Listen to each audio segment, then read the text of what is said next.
Tole nagaan waaqayyoo lafa jirtan maratti isiniif haa baay'atu. Hiriyootaan koo akkasuma warroonni sagaleen kun isin bira ga'u hundumti keessaniyyuu nagaa waaqayyootiin nagaan isiniin jedha. Akkam jirtu? Ani nagaa koodha, galata waaqayyoo. Waaqayyo gooftaadhaaf yaa galatu, baay'ee nagaa koodha. Egaan har'a karaa kanaan dhufee fi dhimma lamaaf jechaadha. Innis kan ilaallatu ijoollee obboloota koo Beeruut keessa yookiin Libaanoon keessa jirtan hundumaaf jechaadha. Egaan akkuma beekamu hiriyootaan koo haala rakkisaa keessa jiru jechaadha. Ijoolleen Libaanoon Beeruut keessa jiran baay'ee haala rakkisaa fi haala ulfaataa keessa jiru. Kanaaf immoo maal gochuu qabna kan jedhu isin wajjiniin wal mari'annee wanta nurraa barbaachisu wanta gochuu barbaannu akka raawwannuun isiniin jedha obboloota koo. Akkuma beekamu egaan sababa dhukkuba koronaatiin doolaarri akka badee fi akkasuma biyyi Beeruutillee baay'ee dhiphuu fi rakkoo guddaa keessa akka jirtu hundumti keessaniyyuu hin beektu. Kanaan sababa kanarraan kan ka'e ijoolleen keenya natsaa ijoolleen Itoophiyaa natsaa hojjetanii mindaa isaanii otoo hin fudhatiin akkasumaan karaa irratti gataatoo jiru jechaadha. Akka qoshaashaa yookaan akka xuraawaatitti akkuma meeshaalee tokko mana keessatti itti fayyadamanii erga itti fayyadamanii raawwatanii gatanii baasanii gatanitti ijoollee keenya baasaniitoo gataatoo jiru jechaadha karaa gubbaatti. Kun immoo dhala namaatii gatamuu qabanii eenyumtiyyuu taanaan nama gatuu hin qabu. Sababni isaa yeroo isheen fayyaa qabdutti yeroo isaan qarshii qabanitti itti hojjisiifachaa turanii amma immoo gara biyyaa akka hin galle karaan cufaadha. Haalli qilleensaatis baay'ee ulfaataadha, baay'ee sodaachisaadha. Hundumti keessaniyyuu kan beeknudha, hundumti keenya kan beeknudha. Sababa dhukkuba kanaatiin yeroo ijoolleen keenya obboloonni keenya karaa irratti gataman kana dhukkuba kanaan illee qabamuu salphaatti jechaadha. Dhukkuba kanaan illee qabamuu danda'u waan ta'eef baay'ee rakkina guddaa keessa jiru jechuudha obboloonni keenya. Kanaaf nuti immoo maal gochuu qabna? Ijoolleen amma ammaatti mana madaamii jirtan yookaan mana madaamii jirru waan hundumayyuu mindaas yoo nuu kennamuu baate obsineetuma waanuma hundumayyuu obsitanii akka teessanii too aga xiyyaarri karaan xiyyaaraa banamutti akka teessanii isin jedha obboloota koo. Obsitanii ijoolleen kontiraanni isaanii xumuratanii guyyaan irra darbe baay'ee isaaniitu jira jechaadha. Ijoolleen natsaa hojjechaatu jiranii. Kanaaf natsaas hojjettan amma guyyaa sun ga'utti alatti baatanii waan hin taane irra bu'uurra manuma madaamii keessa taa'aa obsaan eeggadhaa haga guyyaan karaan xiyyaaraa banamutti isin jedha. Akkasuma immoo mootummaa Itoophiyaatiif jechaadha. Mootummaa Itoophiyaatiif ani wanti nani dabarsuu qabu wanti nani gaafachuu qabu jechuudha. Isuma dhugaa dubbachuudhaaf taanaan yeroo baay'ee ijoolleen keenya obboloonni keenya hiriyoonni keenya Beeruut keessatti akka oolaatitti qalamanii akka sareetti darbatamanii rukutamanii waan baay'ee keessa jechaadha. Waan hedduu keessa darbanii garuu mootummaan Itoophiyaa waanuma tokkollee hin dubbanne jechaadha. Har'as taanaan otoo mootummaan Itoophiyaa waa'ee ijoollee kanaatiif dubbatee wanti kun hin ga'u jechaadha. Akkasitti fuudhanii akka qoshaashatitti karaa irratti hin gataman ijoolleen obboloonni keenya.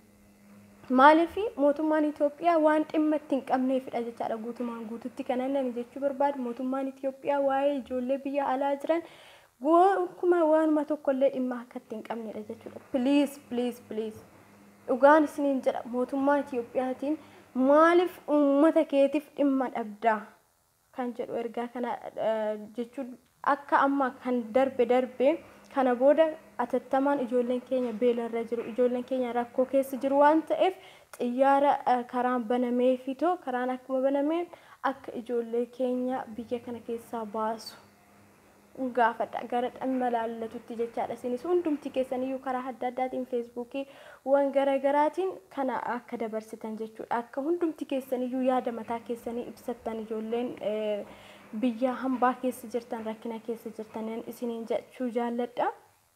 Kanaaf amma isinii danda'ameen manuma madaamii keessatti obsaan turaa warroonni mana madaamii keessa jirtanii birriin isiniif kaffalamuu baatu omaa jechuu miti. Amma isinii danda'ameen garuu qarshii isaaniitiinis ta'u isiniif kennu taanaan fudhadhaatii wantoota barbaachisaa ta'een bitattanii galuu dandeessu obboloota koo. kanaaf hin dhiphatina waanuma hundumaafiyyuu obsa qabaadhaa obsa waaqayyoo obsa isiniif yaa baay'isoo obboloota koo itti aansee immoo guyyaa boruu jechaadha guyyaan boruu qidaamedha akka Itoophiyaatti guyyaa 29 Beirut keessatti hiriirri nagaa haala sodaachisaa ta'een ni ba'ama haala sodaachisaa ta'een waan ba'aniif adaraa of eeggannoo taasisaa warri mana madaamii jirtan mana gadi hin bayinaa warri mana jirtan alas hojjettan adaraan isiniin jedha of eeggannoo taasisaa adaraa obboloota koo adaraan isiniin jedha sirrittiin of eeggannoo taasisaa waaqayyoonis isin haa eegu kanaaf obboloota koo ani kana jechuu barbaada isa kanaadha dabalataan immoo mootummaan warroonni biyya biraa jirtan hin beektu sababa dhukkuba kanaatiin maatiin namoonni meeshaaleen waddaduurran kan ka'ee qarshii dhabuurran kan ka'ee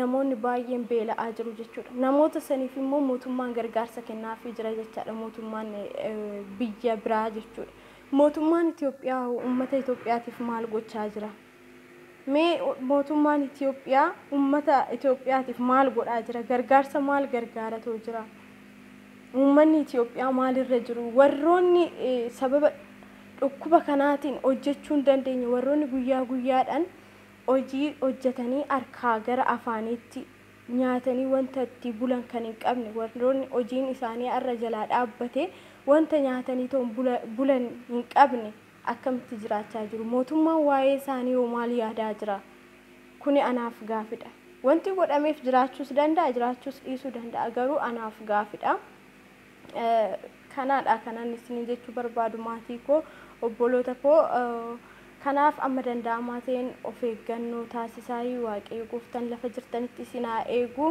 fayyaa ta'a waaqayyo obsa isiniif haa kennu isiniin jedha obboloota koo warroonni ala jirtanis immoo warroonni biirootti deebitanii biiroo jirtanis jabaadhaa obsa godhadhaa isiniin jedha warroonni immoo mindaa malee akkamitti hojjannaa jettanii too baay'ee isinitti dhaga'amee mataan si dhukkubaa waan hin taanerra of geessisaatoo jirtan immoo obsa godhadhaa hundumtuu hin darba waan ta'eef homaa jechuu miti gaa fayyaan yoo jiraate hundumti keessaniyyuu boru hojjettanii too itti dhufuu dandeessu waan ta'eef akkamittan mindaa malee hojjedhaa jettanii too isinitti hin dhaga'amini karaa irratti gadi buutanii karaa irratti isin gaturra manuma isaanii teessanii qarshii malee hojjechuu fi isiniif wayyan isiniin jedha kana sirriitti yaadai sammuu keessan of hin dhiphisinaa waan hin taane irraan of geessu waan ta'eef isiniin jechuu jaalladha fayyaa ta'a waaqayyo gooftaan isiniif faana yaa ta'u viidiyichi immoo yoo isinitti tole laayikii sheer waliif gochuutiin ergaa kana wal biraan ga'an isiniin jedha turtii gaarii